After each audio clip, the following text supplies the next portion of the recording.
Yes. How does deja-vu fit into what you just explained? Deja-vu is an example of having a previous life where you have had a similar experience and you see it again and feel that you have been here before. The deja-vu is one of the evidences that there is something that you have seen before which is not something new. And sometimes it's used as evidence of reincarnation. Some people don't believe that they reincarnated, but then they go, they see, I know all this place. They can even name places before they even reach there. How does that happen? So it's one of the evidences of reincarnation. Yeah. Well, maybe I used the wrong term, but I meant also in the sense of living through something in a familiar place that you feel like you've lived this moment before, is what I mean. Yeah, it's the same thing. Not necessarily somewhere you've never been before, you don't know it, and you recognize everything. No, you live in a place, you know that you lived it before. Mm-hmm. And you know what that means? You lived there before. When you live in a place and you feel you have lived here before, it looks so familiar. Be sure you have lived here before.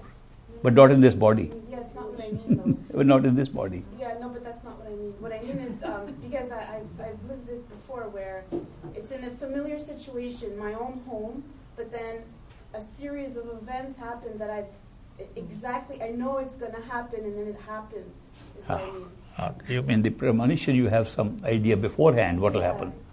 Yeah, but that's it feels because... like a deja-vu, like it's happened before, but I know it's never happened before. It's slightly different from deja-vu in the sense that this is premonition that you know in advance. You can know this is going to happen and it happens. There is a lady in the United States, in a city not far from Chicago called DeKalb. What's her name? Carol Canova.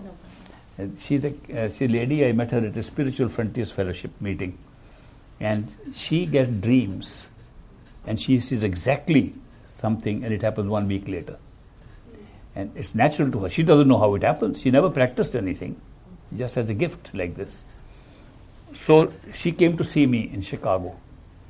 I was a poor immigrant, come from India, was trying to find a job here. And she knew I was a poor fellow. I had gone to attend a spiritual convention on the East Coast. And she said she'd see me. Where will you see me? I said, I'll see you in the office of one of these guys, small place. And then before she came, 1 week before she came to see me, she had a vision, a dream, that she came to see me.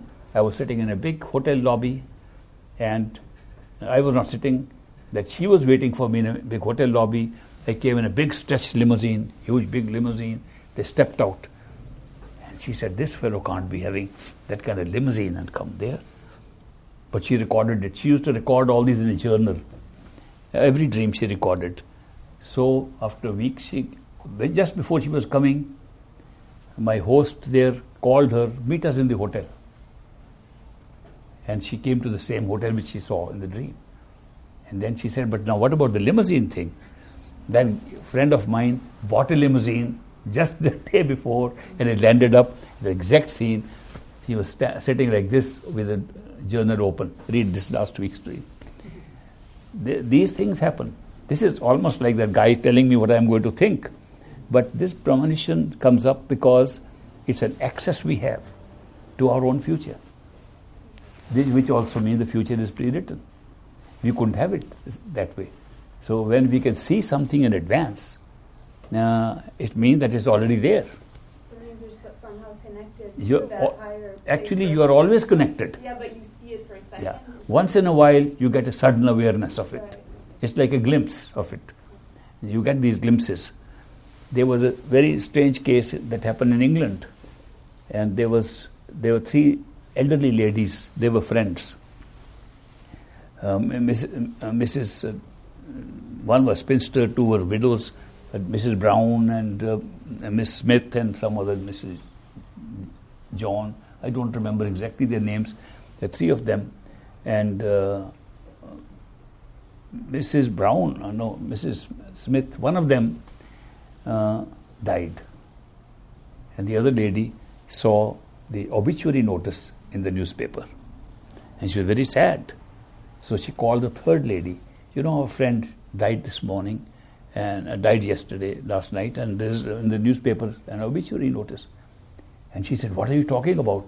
I just had coffee with her. I just come from her house and had coffee with her, and you were saying, don't try this kind of prank on her. No, it's in the newspaper. Right here, I can see it. Not only that the her name is Jones, I think. The E is inverted. There's misprint, typo error in the spelling. And the E is upside down. In the name and the obituary notice is right here.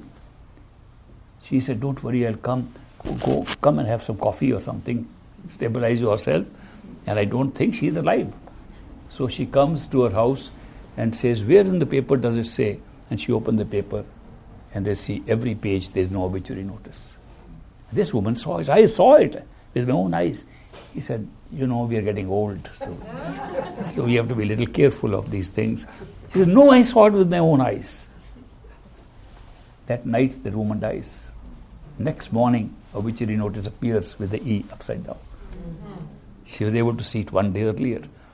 These things have happened. Many people have had these premonitions of the future events, and they get to know it in advance. But it's just a glimpse. It's not a practice or something. It just happens by itself.